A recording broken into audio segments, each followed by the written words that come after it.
किधर है जी? नेता किधर है? किधर है नेता? ये नेता काला धन कहाँ है जी?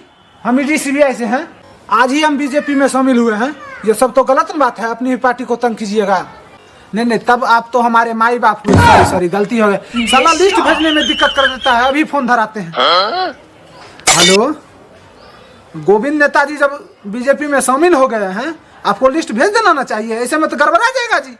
उनको पकड़ कर भी हम धो डालते, वो तो बता दिए ना, तो गड़बड़ा जाता मामला। गजब टू भी बाज आदमी।